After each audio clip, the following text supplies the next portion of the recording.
O Tejo, tema de tantos fados e poemas, ponto de partida das viagens que levaram aos grandes feitos e descobertas dos navegadores lusitanos, foi testemunha de um embarque inusitado 200 anos atrás.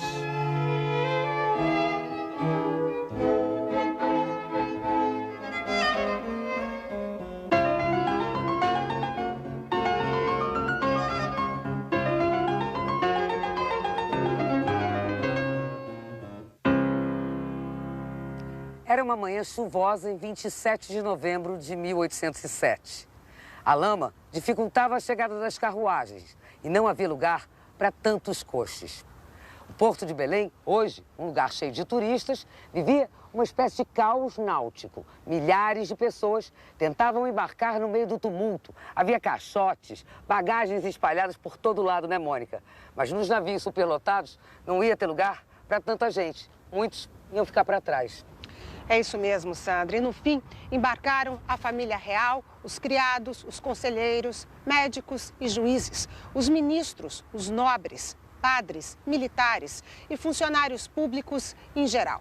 Fazer parte desta lista das pessoas mais importantes era realmente um privilégio, mas em muitas famílias provocou dolorosas separações. Sofrimento mesmo para os que ficavam e os que partiam. Afinal, o que vinha pela frente era a incerteza e um oceano no meio.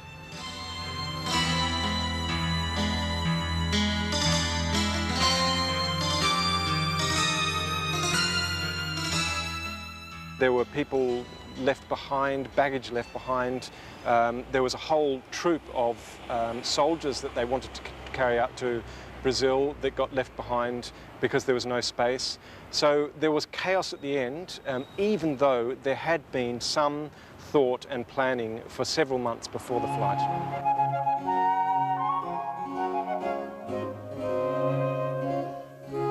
Tesouros tinham sido embalados nas últimas semanas. A baixela real, enfeites e objetos de uso pessoal. Uma prataria exposta hoje no Museu de Arte Antiga em Lisboa.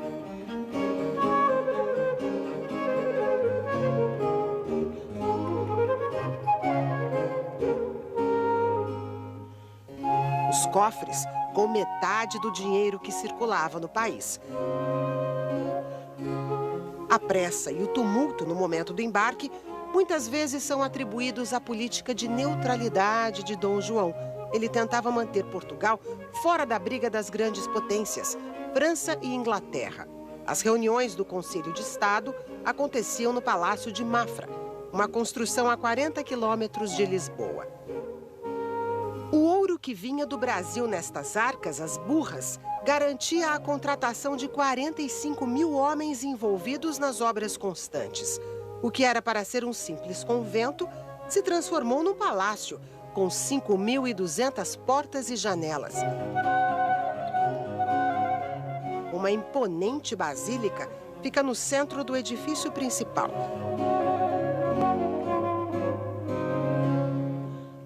E esta biblioteca tem 40 mil obras raras. Na pequena capela, ao lado do quarto, o príncipe rezava e refletia. Na sala do trono do Palácio de Mafra, o regente ouviu várias opiniões. Como era de seu feitio, não concordou nem discordou, até tomar em cima da hora a decisão de embarcar com toda a corte. De um modo geral, costuma-se associar a posição de Dom Rodrigo de Souza Coutinho, que era o mais brilhante deles, com uma vinculação aos interesses ou às posições inglesas, ou simplesmente a aliança inglesa, e o Conde da Barca seria mais inclinado a uma posição pró-francesa. Mas, na verdade, nós não devemos ter uma interpretação excessivamente radical dessa situação. Se optasse pela aliança, uma aliança ou outra, quer dizer, ou se perderiam os domínios, ou se perderia o próprio território metropolitano. Então, de um modo geral, nós poderíamos dizer que essa presença ou essa atitude pró-Inglaterra de Dom Rodrigo acabou se impondo porque foi a solução que se deu com a transferência da corte para o Brasil.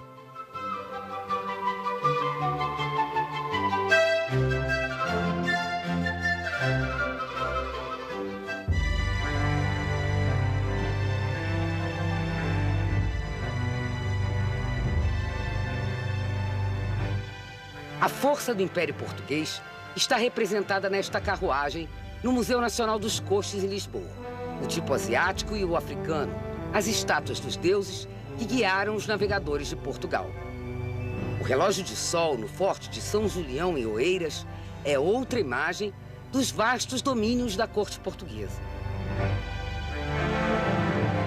A ideia de que este império poderia ter uma sede fora de Lisboa não era uma novidade.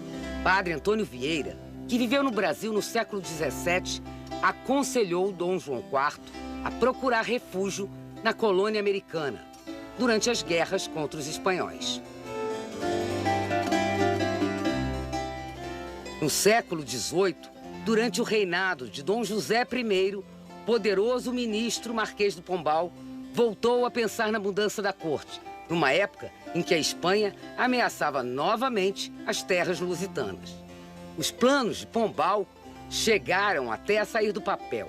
Isto porque o irmão do Marquês era governador da província do Grão-Pará, a maior delas. O Grão-Pará era praticamente uma colônia à parte, porque mantinha um intenso comércio naval diretamente com Lisboa e se reportava à coroa sem passar pelo vice-rei no Rio. Aconselhado por Pombal, o governador do Grão-Pará arrumou a casa, reforçou as defesas de Belém, ergueu palácios, igrejas e até um arsenal de marinha e construía navios capazes de atravessar o Atlântico. Tudo na esperança da corte fazer da capital do Grão-Pará a nova sede do Império Português, o que nunca aconteceu. E essa situação se repete no final do século XVIII, quando o governador-geral, Francisco de Souza Coutinho, é irmão do ministro da Marinha, do Ultramar, que é o Dom Rodrigo de Souza Coutinho. Então, é uma parceria, uma dobradinha da segunda metade do século XVIII, que nos dá um certo indício de que o Grão-Pará e Rio Negro eram colônias importantes. Geopoliticamente, era importante manter essa área para o Império Português. No início do século XIX, a importância do Grão-Pará não foi levada em conta. Na época da transferência da corte para o Rio, os ingleses chegaram a aconselhar Dom João a criar uma capital no centro do país, mas ele preferiu o porto mais defendido, movimentado e lucrativo da colônia, o Rio de Janeiro. Por isso, quando as tropas franco-espanholas, comandadas pelo general Junot, chegaram a Lisboa, ficaram, como dizem os portugueses, a ver navios em Santa Catarina, a mais alta das 7 colinas de Lisboa. Dom João enviou uma delegação para receber o general invasor com uma carta em que se dispunha a negociar os termos da rendição de Portugal. Mas era tudo conversa para ganhar tempo. Junot, que tinha sido embaixador da França em Portugal, desconfiou, acelerou a marcha para Lisboa, mas o tempo foi favorável a Dom João, embora os ventos estivessem contra ele. Não havia ventos para os navios zarparem e, portanto, eles ainda ficaram fundeados no Tejo durante os dias. Bye, bye. Dom João se isolava e caía em depressão cada vez que era obrigado a tomar uma decisão importante. Seus defensores contam que o regente, apesar das crises depressivas, fazia isso de propósito, para conseguir o que queria. Aos olhos de muitos na corte, ele não era um homem preparado, sobretudo para enganar o todo-poderoso Napoleão Bonaparte. O príncipe se tornou herdeiro da coroa por uma fatalidade. Em setembro de 1788, morreu de varíola o irmão dele, filho mais velho da rainha Maria I, Dom José, que tinha 27 anos. Em Portugal, Contam que um antepassado de Dom João teria chutado as canelas de um padre e que o tal padre teria lançado como praga a morte de todos os primogênitos dos Bragança. Uma velha maldição que iria perseguir essa família tão religiosa quanto cheia de superstições.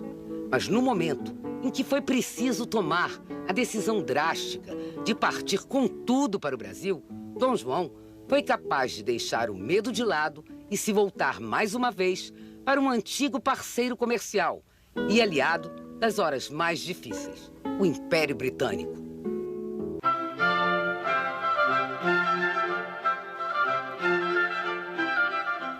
Os laços de amizade e comércio entre Portugal e Inglaterra datam de séculos. Os dois países tiveram a mais longa aliança na história do antigo regime e a dinastia de Dom João, desde o princípio, recorreu ao apoio dos ingleses, mesmo com um alto preço a pagar.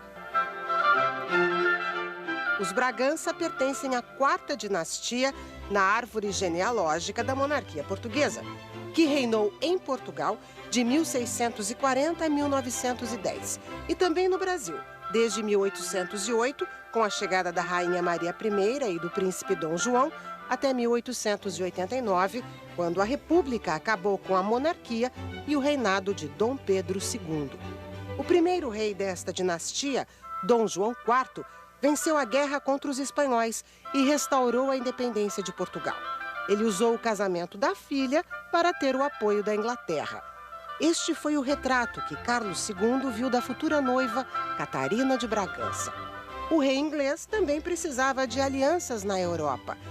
Tinha um frágil acordo com os integrantes do parlamento que tramaram a execução de seu pai, Carlos I.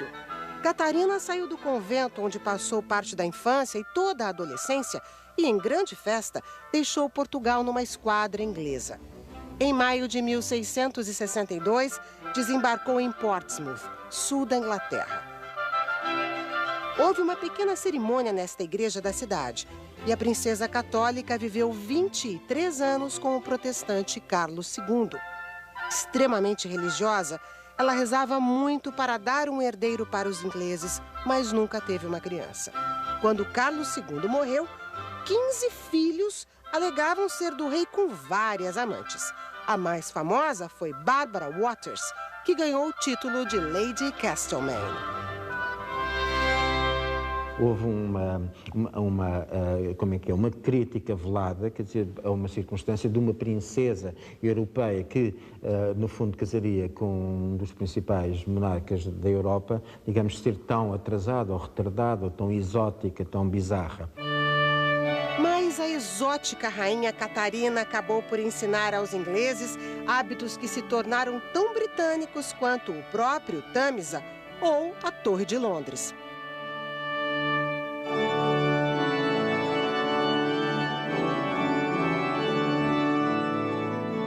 Quando chegou à Inglaterra, Catarina de Bragança pediu um chá, mas em 1662, as pessoas aqui na Inglaterra não conheciam esta bebida. Foram as damas de companhia que acompanharam Catarina na viagem que ensinaram como se preparava um chá. Este conhecimento os portugueses adquiriram na colônia que possuíam na China. O hoje tradicional chá inglês deve outros elementos a esta união com Portugal. Catarina introduziu aqui a porcelana, alegando que a bebida e a comida esfriavam rápido demais nas xícaras e pratos de metal usados em Londres naquela época. As receitas de um bolo e da geleia de laranja também vieram com as damas de companhia de Catarina de Bragança. Além de muitas joias e tesouros do Brasil, a maior fatia do dote de Catarina se via no mapa do mundo. Tanger, no norte da África, e Bombaim, na Índia. And from Bombay, British interests or English interests would spread across time most of India. So in that sense, trade and alliances and strategic alliances were always part of the Anglo-Portuguese connection.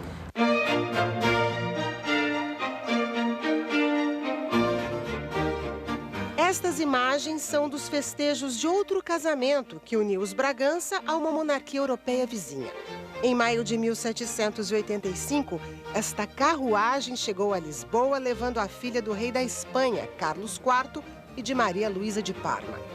O quarto de menina no Palácio de Queluz, com as pequenas poltronas, foi usado pela princesa Carlota Joaquina, que tinha apenas 10 anos de idade. O casamento só pôde ser consumado quando Carlota atingiu a puberdade, aos 15 anos. A espanhola, como era chamada na corte portuguesa, começou a encher os jardins do Palácio de Queluz de meninos e meninas correndo e brincando. Dos 9 filhos que teve, 8 sobreviveram. Mas em 1805, ameaçado por Napoleão e pressionado pelos ingleses, o príncipe se isolou numa das suas crises de depressão. Carlota liderou um golpe de Estado mal sucedido. Marido e mulher passaram a viver separados. Ele em Mafra, ela no Palácio de Queluz. Por isso, a suspeita de que as filhas mais novas não seriam do regente. Foi nesse estado de guerra conjugal e a contragosto que Carlota Joaquina veio para o Brasil. Ela foi várias vezes ameaçada do príncipe vir ou algum membro da família e ela ficar, ser devolvida à corte espanhola. Então ela vem praticamente sem amigos, né? Chega que ela vai encontrar alguns amigos que a apoiam, ela faz alguns amigos aqui, mas mesmo assim, né, ela tem muito pouco contato com as pessoas que pudessem ajudar. A aliança pretendida neste casamento não evitou os acordos que a Espanha fez com Napoleão Bonaparte contra o Império Português.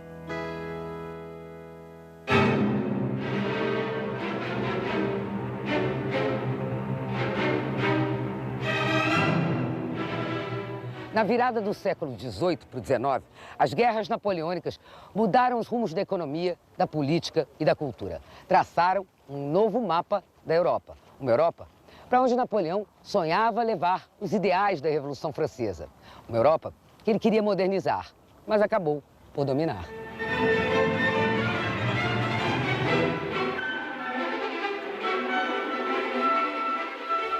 Logo após a Revolução, a República Francesa teve que enfrentar a reação dos países que não reconheciam essa nova França sem reis e que organizaram frentes de resistência. Os principais inimigos, Inglaterra, Áustria e Espanha, que na época estava aliada aos ingleses. Foi a partir das primeiras batalhas para defender o governo da Revolução que um jovem oficial, Napoleão Bonaparte, começou a mostrar a força de sua estratégia no continente. Primeiro, ao derrotar a esquadra anglo-espanhola em Toulon, comandada por aquele que seria um inimigo sempre respeitado, o almirante Nelson. Já como comandante de todo o exército francês, Napoleão parte em campanha para depor os soberanos que dominavam os reinos, principados e ducados que mais tarde formariam a Itália. Eles foram os primeiros a sair de seus domínios para escapar de Bonaparte. Os monarcas de Nápoles e Piemonte preferiram negociar, entregar riquezas e palácios no continente e se refugiar nas ilhas do Mediterrâneo.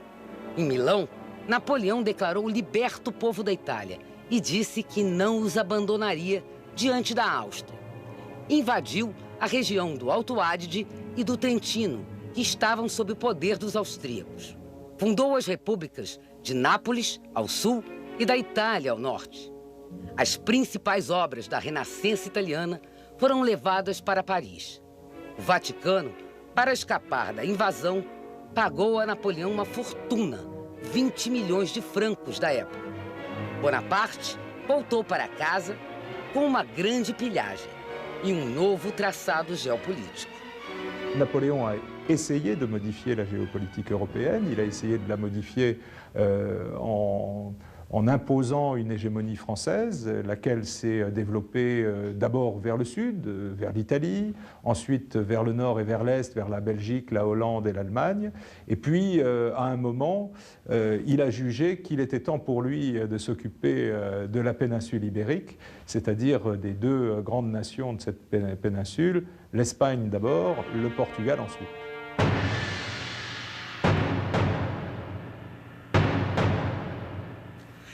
1806, Bonaparte entrou com suas tropas em Berlim e, sob os portões de Brandemburgo, decretou o bloqueio continental. A Inglaterra não poderia comercializar com o continente, o que para os ingleses seria ruína. Portugal, que dependia desse comércio, estava preso pelos tratados comerciais ao Império Britânico e não aderiu ao bloqueio. Depois, bem ao estilo de Dom João, fingiu que foi, mas não foi. Deu um drible na França e continuou a trocar produtos com a Inglaterra. Portugal deu um motivo. Bonaparte, que já estava de olho na Península Ibérica, começou a tramar a derrubada das duas monarquias, a espanhola e a portuguesa. Primeiro, fez uma espécie de aliança com a Espanha. Depois, emboscou o rei Carlos IV, pai de Carlota Joaquina, e o irmão dela, o infante Fernando, numa reunião em que prometeu a ele o trono espanhol. Os dois monarcas foram levados para um castelo em terras francesas. Napoleão declarou vago o trono de Espanha, botou no lugar seu irmão José Bonaparte e investiu contra as terras lusitanas. C'était pas sentimental. Faire prisonnier Jean VI, c'était pas vraiment le gros problème. Le problème, c'était surtout de prendre la flotte portugaise.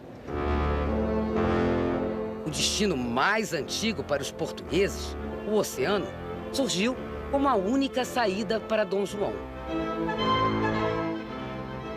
Só tem uma coisa a fazer, é levar a coroa para o Brasil. Porque levando a coroa para o Brasil não é aprisionado como o rei de Espanha.